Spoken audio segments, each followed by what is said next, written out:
ጤና ይስጥልን የተከበራችሁ ተመልካቾቻችን እነሆ ሳምንታዊ የገቢያችን መሰናዶ ተጀምሯል። ባለፈው ሳምንት በአማራ ክልል የገቢዎች ቢሮ በአዲስ የተሻሻለው የገቢ ግብር አዋጅ ዙሪያ የተነሱ ሀሳቦችን እያነሳን ቆይታ ማድረጋችን ይታወቃል። ይሁን እንጂ ካለን ጊዜ አኳያ ሀሳቦቹን ሳናጠናቀቅ በክፍል 3 ድጋሚ እንደምንገናኝ ቀጠሮ ይዘን ተለያይተን ነበረ። ህጋዊ ሰውነት ያላቸው ድርጅቶች የሂሳብ እንቅስቃሴያቸው እዛ ደረጃ ሳያስገባቸው ወደዚያ እንዲገቡ የተገደደበት ምክንያቱን ብናነሳ እንደዚህ አይነት ግብር ከፋዮች የግል ህይወታቸውን ከንግድ ስራቸው ጋር ለይቶ የሚመሩ ናቸው። ከመቀጠር የሚገኝ ገቢ ስንል አንደኛው ደሞዝ ነው። እስከ 2000 ብር ወራዊ ገቢ ያለው ሰው የሚከፍለው ግብር የለው። ከኪራይ የሚገኙ ገቢ የሚላቸው የተሽከርካሪ ኪራይም አይደለም፣ የማሽንም ኪራይ አይደለም፣ የቤት ኪራይ ነው። ከንግድ ስራ በሚገኝ ገቢ ላይ የሚከፈለው የገቢ ግብር ምጣኔስ ድርጅት ሲሆን 30% ነው። ሌሎቹ የሚስተናገዱበት ተመሳሳይ ነው ከኪራዩ ጋር ማለት ነው። የደረጃ ለግብር ከፋዮች ያከፋፈል ምጣኔ በመቶኛ ተሰልቶ ተቀምጦላቸዋል። የቀን ገቢ ጥናት ሲባዛ በአመት 300 ቀን የስራ ቀናት አሉ። ለምሳሌ የቀን ገቢ 2000 ነው ከተባለ 2000 ሲባዛ በ300 ቀን ስናበዛው ስንት ይመጣል? 60 ሺህ ብር ይመጣል። ስለዚህ 60 ሺህ በ2% ስናበዛት 1200 ብር አመታዊ ግብር ይከፍላል። በቃ ሌላ ነገር የለም።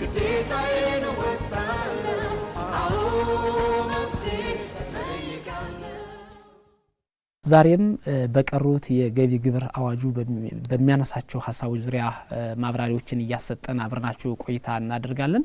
በእነዚህ ሀሳቦች ዙሪያ ማብራሪያዎችን እያካፈሉን ዛሬም እንደተለመደው አብረውን ቆይታ የሚያደርጉት የቢሮው ታክስ ጉዳዮች አማካሪ የሆኑት አቶ እንግደወርቅ ገዛኸኝና የገቢ አሰባሰብና ክትትል ባለሙያ የሆኑት አቶ ጌታሰው መስፍን ናቸው። እንግዶች ዛሬም እንደተለመደው በአድማጭ ተመልካቾቻችን ስም ከልብ አመሰግናለሁ። በአዲሱ የገቢ ግብር አዋጅ አንቀጽ 23 ላይ የተነሳው ደግሞ አማራጭ አነስተኛ ግብር የሚለው ነውና እንደሱን ተራ ቁጥር አንድም ባነበው ደስ ይለኛል። በዚህ አዋጅ ወይም በሌላ ማንኛውም አዋጅ የተደነገገው ቢኖርም ማናቸውም ድርጅት ወይም ሰው ግብር በሚወሰንበት የግብር ዓመት ከሁሉም የንግድ ስራ የገቢ ምንጮች ባገኘው ትርፍ ላይ ሊከፍል የሚገባው ግብር በዚሁ የግብር ዓመት ካገኘው ጠቅላላ ገቢ ከ2.5 በመቶ በታች ከሆነ ግብር ከፋዩ በዚህ አንቀጽ ንዑስ አንቀጽ 2 በተመለከተው የማስከፈያ ምጣኔ መሰረት አማራጭ አነስተኛ ግብር መክፈል አለበት ይላልና አማራጭ አነስተኛ ግብር የሚለው በምን አይነት መንገድ ነው የሚለው እሱን ግልጽ ብናደርግ። አማራጭ አነስተኛ ግብር መነሻው ከታክስ ማጭበርበር ጋር የተያዙ እሾችን መዝጋት የሚያስችሉ ክፍተቶችን እሱን ለመዝጋት ታሳቢ ካረገበት አንዱ ምክንያቶች አማራጭ አነስተኛ ግብር ነው። ያ ማለት ምንድነው? አብዛኛውን በሂሳብ መዝገብ የሚያቀርቡ ግብር ከፋዮችን እንደ ክልልም እንደ ሀገርም ወስደን ስናየው ዜሮ ምንም አልሰራውም የሚሉ ናቸው በሙሉ። ከፍተኛ ሽያጭ ይኖረዋል፣ በዛው መጠን ያንን የሚበልጥ ወጪ ይዞ ይመጣና የለኝም ምከፍለው፣ እንደውም ዊዞልድ የተደረኩት ገንዘብ አሁን መክፈል ከሚገባኝ በላይ ስለሆነ መንግስት መመለስ አለበት የሚሉ ይሻሉ። የ2016 ሂሳብ መዝገብ ብቻ እንደው ወስደን ስናያት አማራ ክልል ላይ ከ39931 ግብር ከፋዮች ውስጥ 24971 መክፈል የለብኝም ያለ ነው። 62.5% ከስር ያለው ወሩም ዜሮ ነው ወይም ገቢ የለኝም። ይሄ ማለት የፍትሃዊነት ችግር አለ ነው። ደረጃ አመሯን በቁርጥ ግብር እያስከፈልን ነው። ተቀጣሪውን ደሞዙ ላይ እየቆረጥን ነው። ሂሳብ መዝገብ የሚያቀርበው ግብር ከፋይ ደግሞ አልሰራውም እያለ ሰነድ ይዞ የሚመጣ ከሆነ የፍትሃዊነት ችግር አለ። ስለዚህ የፍትሃዊነት ችግር በምን አግባብ ነው ሊፈታ የሚችለው? አማራጭ አነስተኛ ግብር ስርዓት መዘርጋት አለብኝ። ይህ የግብር ስርዓት የመጨረሻ ግብር አይደለም። መጀመሪያ ይዞ ሲመጣ ሽያጩን መሰረት አድርጌ ጠይቀዋለሁ። ከዛ በኋላ ያው በኦዲቱ ይመረመራል። ገቢ ተቋሙ መረጃ ይፈልግና ይወስናል። ለምሳሌ አሁን ይዞ ሲመጣ እኔ መክፈል ያለብኝ ከሽያጭ ላይ እስከ 1.5% ነው ብሎ ያመጣው ግብር ወደ ሽያጭ ስንቀይረው 1.5% ቢሆን በህጋችን 2.5% እናስከፍለዋል። ከከፈለ በኋላ ወደ ኦዲት ወደ ሶስተኛ ወገን ግብይት መረጃ ምናምን ፍለጋ ነው የምንሄደው። ሂሳብ መዝገቡ ይመረመራል። የሶስተኛ ወገን ግብይት መረጃ አየንና አሁን ኦዲተሮቹም የሱን አሁን ትክክል ነው ብለው ሊወስኑ ይችላል። ከወሰኑ አሁን ይሄ ሰው ትርፍ ገንዘብ አለው። ምክንያቱም 2.5 አማራጭ አነስተኛ ግብር አስከፍለነዋል። መክፈል የነበረበት 1.5 ነው። 1% ከሽያጩ ላይ ትርፍ ከፍሏል። እችን ለሚቀጥለው አመት መንግስት ያካክስለታል። ማካክስልህ ግን ከ2.5% በላይ ይዘህ ስትመጣ ነው። እችን ትርፉን ሊያካክስለት የሚችለው መቼ ነው? ኦር 3% ወይም 3.5% ወይም ከዛ በላይ ይዞ ሲመጣ እኔ ጋር ይሄን ያህል ብር አለ ይህን ገንዘብ አካክስላል። በዚህ መንገድ ለ5 ዓመት እየተካካሰለት ይሄዳል። በዚህ መንገድ ፍትሐዊነቱን ለማረጋገጥ ነው። ይሄ ሲደረግ አመት ውስጥ ዊዞልድ የተከፈላቸው ምናምኖች በሙሉ ተቀንሰዋል። አሁን ለምሳሌ ዊዞልዲንግ ግብይት ሽያጭ ሲፈጽም ምን ሲል ከፋዩ ገንዘብ ቆርጦ ሊያስቀርበት ይችላል 3%። እነዚህ ፐርሰንቶች በሙሉ ተቀንሰው ልዩነት ካለ እንዲከፍል ይደረጋል። ከዛ በላይ ከሆነ ደግሞ በቀጣይ እየተካካሰለት የሚሄድበት ስርዓት ነው ያለ። ይህም ለአማራጭ አነስተኛ ግብር ደግሞ መሰረት የሚሆን ደግሞ በሁለት መንገድ ነው። ያ ማለት ምንድን ነው? አመታዊ ጠቅላላ ገቢ መሰረት አድርገ ወይም ኮሚሽን ገቢን መሰረት አድርገ። ያ ማለት ምንድን ነው? ለምሳሌ አንድ ድርጅት እቃ ገዝቶ መጥቶ ሲሸጥ ራሱ ወስኖ የሚሸጥ ከሆነ በነጻ ገበያው ይሄ ጠቅላላ ሽያጩን መሰረት አድርጎ ነው። ምክንያቱም እዚህ ላይ የማንም ኢንተርፌስ የለም። ራሱ ነው ገበያውን መሰረት አድርጎ ነጻ ገበያውን መሰረት አድርጎ ዋጋ ሴት እያደረገ። ስለዚህ ከጠቅላላ ሽያጩ ላይ ተመስርቶ 2.5% ሊከፍል ይችላል። ነዳጅን እንውሰድ። ነዳጅ አችልም። አሁን አንድ ማደያ በፈለገው ገዝቶ በፈለገው መሸጥ አይችልም።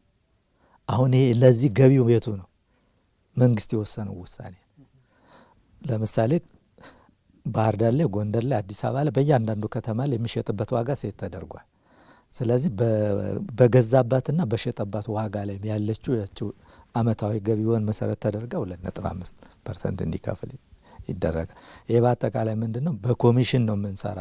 አሁን ኮሚሽን ሁለት አይነት አለ። አንዳንዱ ኮሚሽን ምን አለ?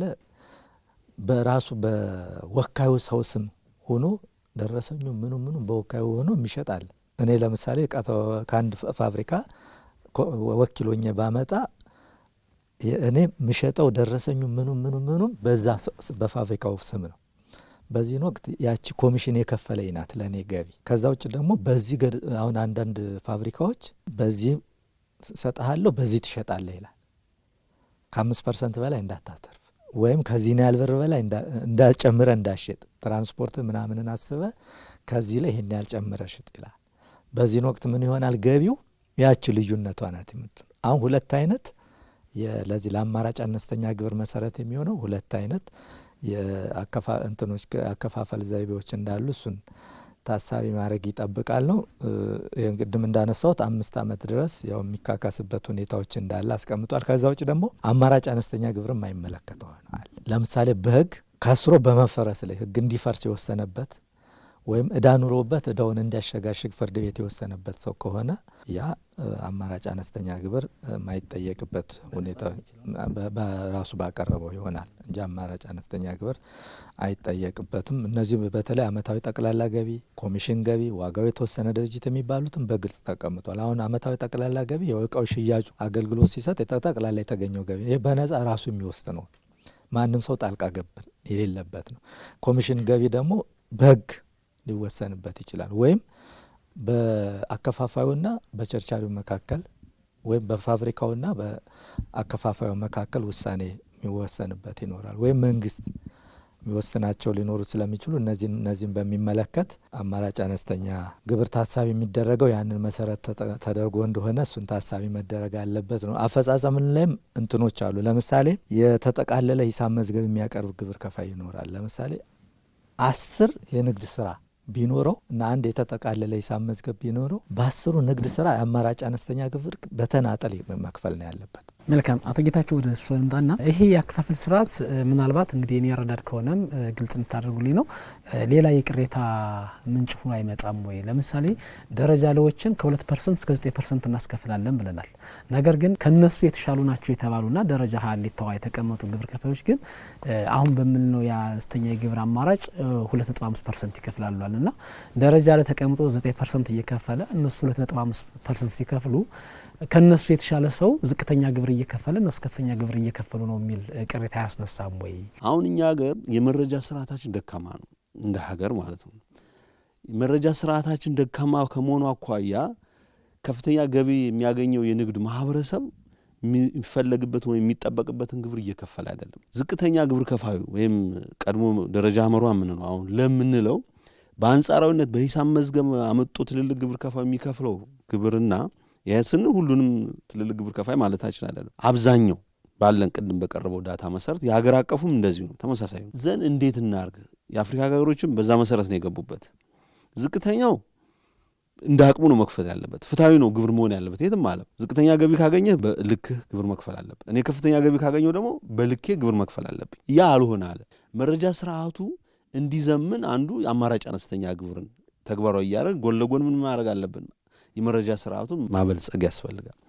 ዘን እነዛ ዝቅተኞች የሚከፍሉት ግብር ከአቅማቸው አኳያ ፍትሃዊ ነው። እነዚህ ትልልቆች ግን በተለያየ ምክንያት ግብር እየከፈሉ አይደለም። ስለዚህ 2.5 የተባለው ሚኒመም ዝቅተኛ ነው። አንዳንድ ግብር ከፋይ ለምሳሌ ኪሳራ ነው።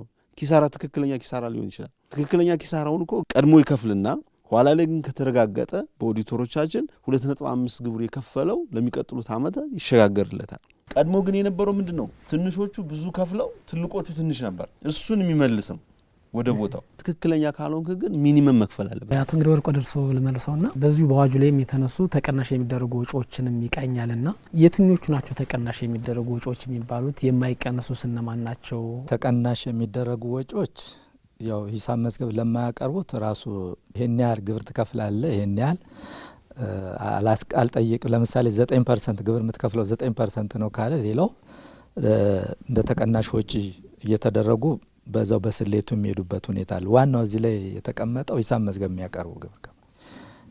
የሚያቀርቡ ግብር ከፋዮች ግብራቸውን ለመወሰን ተቀናሽ ተብሎ የሚያዙት ወጪዎች ምንድን ናቸው የሚለውን በዝርዝር ያስቀመጠበት ነው ያለው። ይሄ ምንድነው? የንግድ ስራ ገቢውን ለማግኘት ወይም ለዋስትና ለመስጠት ወይም ንግድ ስራውን ለማስቀጠል አስፈላጊ ናቸው የተባሉ ወጪዎች በሙሉ ይያዛሉ ነው።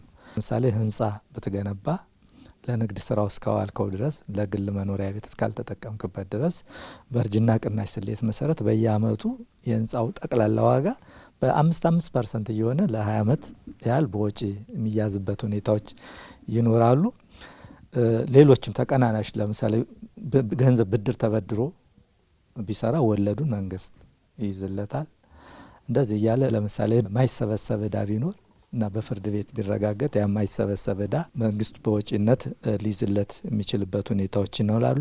የጤና መድን ለምሳሌ ለሰራተኞቹ የጤና መድን እቅድ ቢኖረው ለሰራተኞች ሕክምና አገልግሎት ወጪ ቢያወጣ፣ አሁን ሆቴል፣ ሬስቶራንት፣ ምግብ ቤት ያለው ሰው ለሰራተኞቹ ምግብ ቢያቀርብ ለምሳሌ ለሰራተኞቹ 100 ሺህ ብር ደሞዝ በወር የሚከፈል ከሆነ 20%ን ያህል የምግብ ወጪ ይይዝልሃል። ፋብሪካዎች ሲሆኑ ደግሞ እስከ 30% መንግስት ወጪውን የሚይዝበት ሁኔታዎች አሉ። በርከት ያሉ ናቸው በወጪ የሚያዙት። ተቀናሽ የማይደረጉ ወጪዎች ደግሞ አሉ። አንዱ እዚህ ላይ ተቀናሽ የማይደረጉ ወጪዎች ተብሎ የተቀመጠው አሁን በህጋችንና አዲስ እሳቤ ይዞ የመጣው ማንኛውም ግብይት ከ50 ሺህ ብር በላይ ከሆነ በካሽ ከልክሏል። አሁን የገቢ ግብር አዋጃችን ለምሳሌ በካሽ 60 ሺህ ብር አንድ ሰው ቢከፍል በአንድ ቀን ውስጥ ለአንድ ሰው እቃ ገዝቶ ቢከፍል 50 ሺህ ብር ነው በወጪ የሚያዝለት። ምክንያቱም ህግ ተላልፏል፣ አይያዝም፣ ቅጣትም ይኖረዋል። ወጪውንም አይያዝም፣ ቅጣትም ሌሎችም ቅጣቶች ይኖራሉ። ሌሎች ለግል የሚወጡ ወጪዎች የመሳሰሉት ወጪዎች ማይያዙ አሉ። አሁን ለምሳሌ አሁን ሆቴል ያለው አንድ ባለሀብት ለሆቴሉ ፍሪጅ ቢገዛ ፍሪጁ በወጪ ይያዝለታል። ለራሱ ለግል መጠቀሚያው ግን ቢገዛ አይቻልም። መኪና ለምሳሌ ለንግዱ ለድርጅቱ 3 ቁጥር መኪና ቢገዛ ለዛ የነዳጅ የእርጅና ቅናሽ የሜንቴናንስ ምናምን ይያዝለታል። 2 ቁጥር ከሆነ ግን አይያዝ። ወደ ሰንጠረዥመ ስንገባ የሮያልቲ ክፍያን ያነሳልና ሮያልቲ ክፍያ ማለት ምን ማለት ነው? ይህን ክፍያስ መክፈል ያለባቸው እነማን ናቸው የሚለው እናንሳስ። ሮያልቲ ማለት ያው እንግሊዝኛ ቃልም ቢሆን የመጠቀም መብት ማለት ነው። እንደው እንደ ምሳሌ አድርገን እንውሰድና በሁለት አይነት መልኩ ነው የሚያደርገው። ለምሳሌ የባህላዊና የስነ ጥበባት ውጤቶችን መጠቀም መብቱን አስተላልፎ የሰጠ አካል የሚከፍለው ክፍያ 5% ነው። ሌላው ደግሞ ከዛ ውጭ ያለ ለምሳሌ እንደ ንግድ ስምን ወይም መልካም ስምን ማለት ነው ለሌላ አሳልፎ የሰጠ ከሚያገኘው ጥቅም ላይ 10% ነው የሚከፍለው። ለምሳሌ አሚኮ አንድ ፊልም ወይም ድራማን ምን ሊያደርግ ይችላል? ከአንድ ፕሮዲውሰር ጋር ተነጋግሮ በአሚኮ ሊያስተላልፍ ይችላል። ይሄን አሁን ያ ድራማ ወይም ፊልም ያዘጋጀ ፕሮዲውሰር ለአሚኮ በነጻ አይደለም የሚሰጠው። መጠቀም መብቱን ይህን ፊልም ወይም ድራማን አስተላልፍ ብሎ በገንዘብ ስምምነት ይኖራቸዋል። ዘን እዛ ላይ መጠቀም መብቱን ያ ፕሮዲውሰር ለማን ሰጥቷል? ለአሚኮ ሰጥቷል። ያን ላይ የሚመጣ ምን አለ ጥቅም አለ።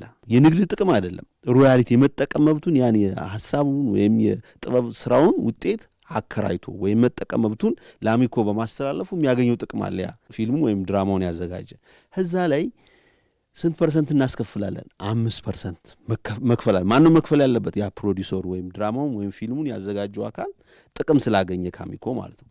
የመጠቀም መብቱን ምን አድርገን አስተላልፎ በመስጠቱ ያገኘው ጥቅም። እነዚህ የህብረተሰብ ክፍሎች ግብር እንዴት ነው መክፈል ያለባቸውን የሚለውን ለመመለስ ነው ሰንጠረዥ ላይ እዚህ ላይ ያስቀመጠው ማለት ነው። እና አንዳንድ ለምሳሌ መልካም ስም ያላቸው አሉ። የንግድ ስም ሊሆን ይችላል። ከሊት ቡና የሚባል ሆኖ በከተማው ወይም በአካባቢው በጣም ታዋቂ የሆነ እኔ ያንቺን ወይም ያንተን ስም የቡናውን ስም ቡናውን ታዋቂ ስለሆነ ተጠቅሜ ይሄን ያህል ብር ምን አረግሻለሁ ወይም አረጋለሁ እከፍልሃለሁ። በዛ ላይ 10% መክፈል አለበት። ያ የቡናውን መልካም ስም ያለውን አስተላልፎ የሰጠ በዚህ መልክ እንደዚህ አይነት ገቢ የሚያገኙት የህብረተሰብ ክፍሎችን ገቢ ግብር እንዲከፍሉ ለማስቻል ነው በዚህ መልኩ የተዘጋጀው። ሮያሊቲ ሌላ ሮያሊቲ አለ። ለምሳሌ የማዕድን ሮያሊቲ አለ፣ የደን ሮያሊቲ አለ። እንደምታውቁት ማዕድን አላቂ ሀብት ነው። አላቂ ሀብት ከመሆኑ አኳያ የህብረተሰቡ ሀብት ነው። አላቂ ሀብት ከመሆኑ አኳያ እሱን የምናስከፍልበት ስርዓት አለ። በዚህ አዋጃችን ላይ ኢንኮርፖሬት ተደርጎ በቀጣይ በደንብ እንዲብራራ ይደረጋል።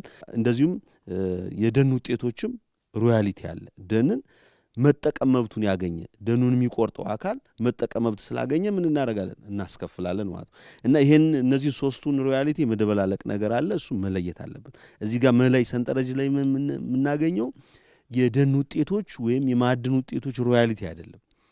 የስነ ጥበብ ውጤቶች ወይም የተለያዩ የአእምሮ ውጤቶች ላይ ለሌላ ወገን በማስተላለፍ በሚያገኙት ጥቅም ላይ ግብር የምናስከፍል ስርዓት ነው ማለት ነው።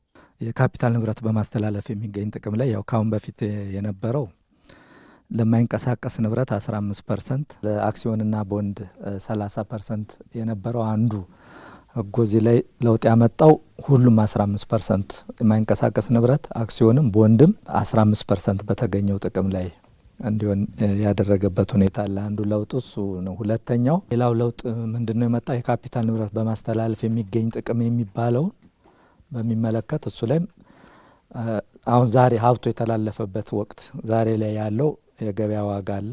እሱ ሲቀነስ ሀብቱ የተፈራበት ዋጋ ሲደመር ግሽበት 30%። ሌላው እዚህ ካፒታል ንብረት በማስተላለፍ የሚገኝ ጥቅም ላይ ለውጥ የተደረገው 2 ዓመት ያልሞላው መኖሪያ ቤትም የካፒታል ሀብት በማስተላለፍ የሚገኝ ጥቅም ላይ ግብር የሚከፈልበት መሆኑን ይሄ ትንሽ የተወሰኑ ለውጦች የተደረገበት ስለሆነ እችን ጠቅሼ ለማለፍ ነው። ሰንጠረዥ ደግሞ ከገቢ ግብር ነጻ የሆኑ ገቢ ይላል አንቀጽ 65 ላይ በአዲሱ የተሻሻለው የገቢ ግብር አዋጅ ላይ ያነሳልና እነማን ናቸው እነዚህ የገቢ አይነቶቹ? ሰንጠረዥ ከገቢ ግብር ነጻ የሆኑ የገቢ አይነቶች ምንድናቸው የሚለው አንደኛው ለሰራተኞች ሕክምና አገልግሎት የሚከፈል ገንዘብ ይሄ ነጻ ነው። ሌላው በስራ ውል መሰረት ለሰራተኛው የሚከፈል የትራንስፖርት አበል 2 አይነት ነው። ትራንስፖርት አንደኛው ከቤቱ ወደ ቢሮ ይሄዳል፣ ከቢሮ ወደ ቤቱ ይመጣል። ስራው በሙሉ ቢሮ ውስጥ ነው። ይሄ 600 ብር። ሁለተኛው ግን በባህሪው እየተዘዋወረ ስራ የሚሰራ ከሆነ ደግሞ እስከ 2200 ድረስ ነጻ የተደረገበት ሁኔታ አለ። ሌላው በስራ ሁኔታው አስቸጋሪነት ምክንያት ለሰራተኛ የሚከፈል አበል አለ። ይሄ ማለት የክልሉ ሲቪል ሰርቪስ ኮሚሽን ባወጣው መመሪያ መሰረት የሚታሰብላቸው ለምሳሌ እንደ ቋራ እንደ የበረሃ አበል ለነዚህ የሚከፈለው እንደዚሁ ነጻ የተደረገበት ሁኔታ አለ። ሌላው የስራ ሁኔታው ደግሞ አለ። የስራ ቦታው አለ። የስራ ሁኔታው ማለት አንዳንድ ፋብሪካ ውስጥ ጎጂ ኬሚካሎች ያሉበት አካባቢ የሚሰሩ ከሆነ ደግሞ የዛ ጉዳቱ መጠኑ ታስቦ ከፍተኛ ጉዳት፣ መካከለኛ ጉዳት፣ አነስተኛ ጉዳት ተብሎ ይህን ታስቦ በዛ መጠን ነጻ የሚደረግበት ሁኔታዎች አለ። ሰራተኛው ሲንቀሳቀስ የመጓጓዣ ወጪ፣ የውሎ አበል ቅድም እንደተነሳው የሚከፈል ነጻ የተደረገበት ሁኔታ አለ። እንደዚሁ ማዕድን ማውጣት ላይ፣ ማኑፋክቸሪንግ ላይ፣ ግብርና ስራ ላይ ለተቀጣሪዎች የሚቀርብ ምግብና መጠጥ እነዚህም ነጻ የተደረገበት ሁኔታ አለ። ለእነዚህ ለመንግስት ልማት ድርጅቶች፣ መንግስት መስሪያ ቤቶች የቦርድ አባል ለእነሱ የሚከፈል ክፍያ ነጻ የተደረገበት ሁኔታ አለ። ሌላው ለሰራተኛው ጥቅም ተብሎ ከተቀጣሪው የወር ደሞዝ እስከ 15% ላልበለጠ የሚዋጣ የጡረታ ፈንድ ቀጣሪው የሚያዋጣው ማለት ነው። ከ15% በላይ ከሆነ የሚከፍልበት ሁኔታ አለ። ጡረታ በመንግስትም በግል ድርጅትም ጡረታ ገቢ ነጻ የተደረገበት ሁኔታ ነው ያለ። ሌላው እነዚህ የፌዴራል የክልል መንግስታት እነሱም የሚያገኙት ገቢ ይህን በሚመለከተው የተለያየ ብዥታ አለ። እዚህ ላይ እየተቀመጠ ያለ በስራ አጋጣሚያቸው የክልል መንግስታት፣ ፌዴራል መንግስት፣ የአካባቢ መንግስት የሚያገኙት ገቢ ነው።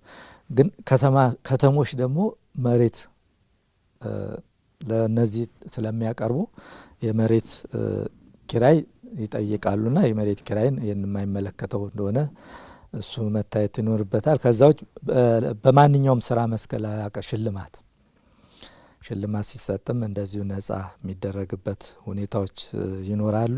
በጉዳት ምክንያት የሚከፈል ካሳ ወይም በሌላ ሰው ሞት ምክንያት የሚከፈል ካሳ ካለ እንደዚሁም በትምህርት ተቋም ውስጥ ትምህርት በነጻ ለመከታተል የሚሰጡ ለቀለብ፣ ለህፃናት ድጋፍ የመሳሰሉት እነዚህ ነገሮች ነጻ የተደረጉበት ሁኔታ አለ። ሌላው ከድርጅቱ ከተቋቋመበት አላማ ጋር የማይገናኝ ህንጻ ማከራየት ወይም ገቢ ሳይጨምር ለትርፍ ያልተቋቋመ ድርጅት የሚያገኘው ገቢ እዚህ ላይም አንድ ለትርፍ ያልተቋቋመ ድርጅት አላማ አለው። ለዛ አላማ አድርጎ የሚያገኘው ገቢ ይኖራል። ግን ከዛ ወጥቶ ለምሳሌ ህንጻ ገንብቶ ቢያከራይ ንግድ ስራ ቢሰራ ግን ይመለከተዋል። ለምሳሌ የእምነት ተቋማት ህንጻ ገንብተው እያከራዩ ነው። ከሌላው ህብረተሰብ ጋር እየተወዳደሩ ነው። ግብር መክፈል አለባቸው። ህንጻ ግን ለእምነቱን ለተለያዩ ምጽዋቶች እነዚህ የመሳሰሉ ነገሮች ይኖራል። ያ ግብር አይከፈልበት፣ ነጻ ተደርጓል በቃ። ምክንያቱም የተቋቋመበት አላማ የሚያገኘው ገቢ ነው። ግብር መክፈል የለበት። ከዚህ ከገንዘብ በተለይ ካሸሮች ጉዳት ለማካካሻ የሚቀመጥ ገንዘብ፣ ጥሬ ገንዘብ፣ ለመኖሪያ ቤት ሰራተኞች የሚከፈል ደሞዝ እነዚህ ያው ነጻ የተደረጉበት ሁኔታ ነው ያለው። አቶ ጌታቸው ወደ እርስዎ ልመለስ። የሂሳብ መዝገብ የሚይዙ ግብር ከፋዮችን ብለን ቀደም ከደረጃ ሀም ከደረጃ ለም ግዴታ ያለባቸውን ግብር ከፋዮች ያንስተናል ና አንድ የሂሳብ መዝገብ መያዝ ያለበት ግብር ከፋይ የሂሳብ መዝገብ ሳይዝ ቢገኝ ሂሳቡን እንዴት ነው ሊሰላ የሚችለው? የሚወሰድበት ህጋዊ እርምጃስ ምንድን ነው? ሂሳብ መዝገብ ያዙ ማለት የግብራችሁን ልክ እኔ ሳይሆን እናንተ ወስኑ ነው። መጀመሪያ ራሱ ግብር ከፋዩ የታክስ ልኩን ይወስን። ለምን ይህ ሀገር ከራስ ተቀንሶ ለራስ የሚውል ነው። እኔ ብቻ አቀልሃለሁ ግብር አስገቢ ማለት የለበትም ነው አላማው። ነገር ግን እነዚህ ግብር ከፋዮች ቅድም የጠቀስናቸው ግብር ከፋዮች ሂሳብ መዝገብ ሳይዙ ቢቀሩ በታክስ አስተዳደር አዋጃችን 241/2008 አለን ቅጣት ይጣልባቸዋል። አስተዳደር ቅጣቶች ማለት ነው። ማለትም የፍሬ ግብሩን 20% እንቀጣቸዋለን ማለት ነው። የፍሬ ግብሩን ከ20 ሺህ ብር በማያንስ መልኩ ግብሩን እንዴት ይወሰናል? የመጣው ደግሞ ሂሳብ መዝገብ ካላቀረቡ መጀመሪያ ምን መክረው ሶስተኛው ግን መረጃ ስለነዛ ግብር ከፋዮች የሚያቀው መረጃ እናሰባስባለን። ክፍል አለን ራሱን የቻለ ይሄን መረጃ የሚያሰባስብ ያን መረጃ መሰረት አድርገን ግብር ልኩን እንወስናለን። እሱ መረጃ ካላገኘን ደግሞ ቀን ገቢ ጥናት በየሩብ ዓመቱ ቅድም እንደገለጽ ነው የግብር ከፋዩን በአንድ እይታ ቅድም እንዳነሳው ተገቢ ጥያቄ ስለሆነ በአንድ እይታ ሳይሆን በየ3 ወሩ እየዞር የግብር ከፋዩን ድርጅቱን እንቅስቃሴ እንከታተላለን። በጣም በጥሩ ግብይት ወቅት ያባለበት የቀን ገቢው ምን ያህል መካከለኛ ያለው ዝቅተኛ ያለው ሚሊዮን እሱ መሰረት አድርገን ባጠና ነው በዛ ግብር ልኩ እንወስናለን። አጥንተን ቀን ገቢው ሲባዛ የሥራ ቀናት ለእያንዳንዱ ዘርፍ የሥራ ቀናት አሉት አባስተን አመታዊ ሽያጩ እናገኛለን። በትርፍ መተመኛ መተን ፍሬ ግብሩን እናገኛለን። ሂሳብ መዝገብ መያዝ ያለባቸው ግብር ከፋዮች ማሟላት ያለባቸው ሰነዶች እነማን ናቸው የሚለውን ዋና የሚባሉ ሰነዶችን እንደው አጠር አድርገው ቢገልጹልን። አንደኛው የገቢ ሰነዳቸው ነው። ገቢ የሚሰበስቡበት ደረሰኝ አለ፣ ወጪ ሰነድ አለ፣ ትርፍና ኪሳራ እንደዚሁም የሀብትና ዕዳ መግለጫዎችና የባላንስ ሺትና ኢንካም ስቴትመንት እነዚህ ሰነዶች ነው ይዘው የሚቀርቡ። እነዚህን ይዘው ሲቀርቡ ገቢውን በሚመለከት ያው በደረሰኝ መሰረት ገቢያቸውን ይዘው የሚቀርቡበት ሁኔታ ነው የሚኖረው። ወጫቸውንም ወጭን መሰረት አድርጎ የሚይዟቸው ሰነዶች ይኖራሉ። ከዛ ውጭ ሀብቶች ይኖራሉ፣ እዳዎች ይኖራሉ፣ የገንዘብ እንቅስቃሴዎች ይኖራሉ። እነዚህንም አጠቃለው የሚይዙበት ሁኔታ ነው የሚኖረው። ይሄንን የያዙትን ሰነድ ተቀባይነት ካገኘ ያው በሂሳብ መዝገባቸው መሰረት ግብር የሚሰላበት ሁኔታ ነው የሚኖረው። እነዛንም ይዞ ሲመጣ ለእያንዳንዱ የተለየ ስራ መስክ የራሱን መዝገብና ደጋፊ ሰነዶች የተጠቃለለም በተናጠልም። ያ ማለት ምንድን ነው? 3 ንግድ ስራ ዘርፍ ካለው የ3ቱን ንግድ ስራ ዘርፍ ሂሳብ መዝገብ በተናጠል ይዞ ያመጣል። እንደገና ደግሞ የ3ቱን አጠቃሎ ደግሞ በአንድ ሰነድ፣ ምክንያቱም ቅድም ሰንጠረዣችን ላይ ተጠቃሎ ነው በአንድ ሰነድ ላይ በአንድ ሰንጠረዥ ላይ የሚያርፍ ግብር የሚከፈለው ተጠቃሎ ነው ስለሚል ኮንሶሊዴት አድርጎ የሶስቱን እንትኖች ሂሳብ መዝገቦች አጠቃሎ እንዲያቀርብ የሚደረግበት ሁኔታዎች ናቸው የሚኖሩት። ይህን ካላቀራ ያው በግምት ነው የምንወስነው። ለምሳሌ በደረሰኝ የማይገኝለት ግብይት አለ። አሁን ደረሰኝ የማይገኝለት ግብይት ከአርሶ አደሩ ሂዶ እቃ ሲገዛ ወይም በሬ ሲገዛ የግዢ ማረጋገጫ ደረሰኝ አሳትመ ተጠቀም ተብሏል። ራሱ ግብር ከፋዩ አሳትም ወስድ አስፈርም በዛ መሰረት ይዘና ተብሎ ያን የግዢ ማረጋገጫ ደረሰኝ አስደግፎ ባያመጣውን ገቢ ተቋሙ አይቀበለው።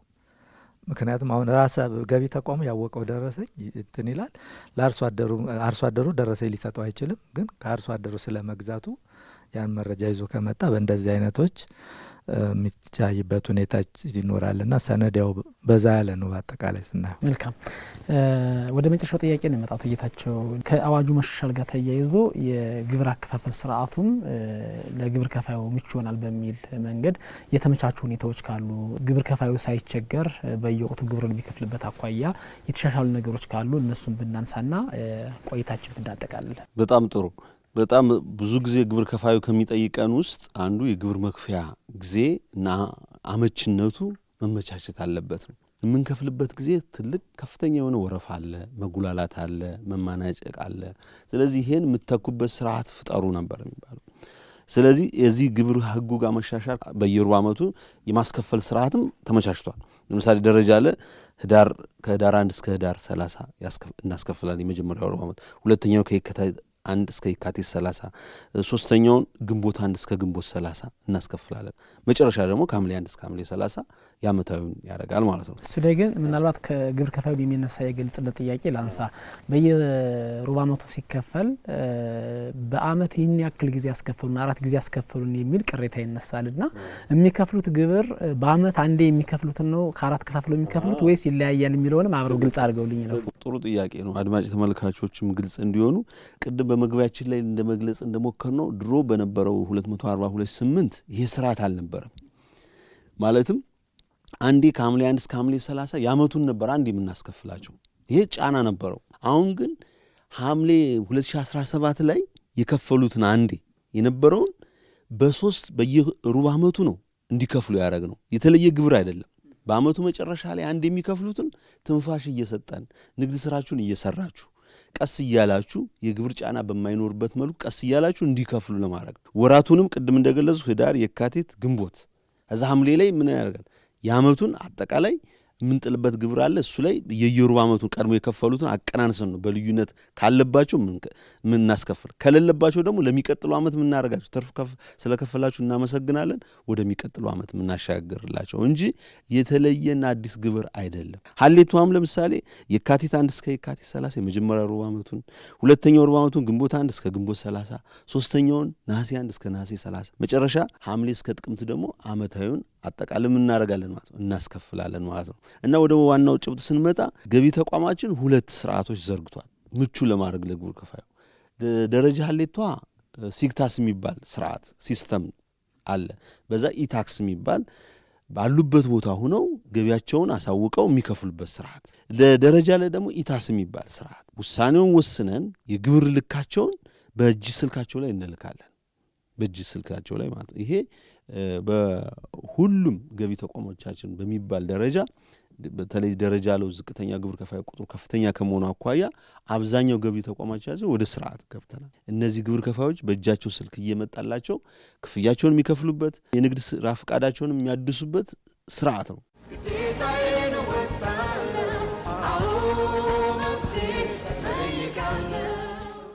የተከበራችሁ ተመልካቾቻችን የዛሬው ሳምንታዊ የገቢያችን መሰናዶ በዚህ ተጠናቋል። በአዲሱ የገቢ ግብር አዋጅ ዙሪያ የተነሱ ሀሳቦችን እያነሳንና ማብራሪያ እያሰጠን ነበር አብረናችሁ ቆይታ ያደረግነው።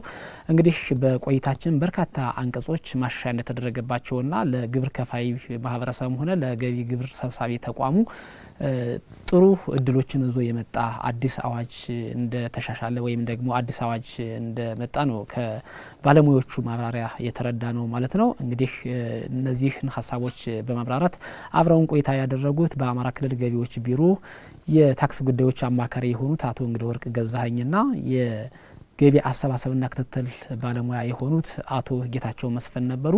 ፕሮግራሙን በማዘጋጀት ወደ እናንተ ያደረስኩት ደግሞ እኔ ደስታ ጥቃ ከካሜራ ባለሙያዎቹ ተመስገን ስሜንና በዛ ሁሉ ደጀን ጋር በመሆን ነበረ። ሳምንት በተመሳሳይ ሰዓት በሌላ ርዕሰ ጉዳይ እንገናኛለን። ጤና ይስጥልን።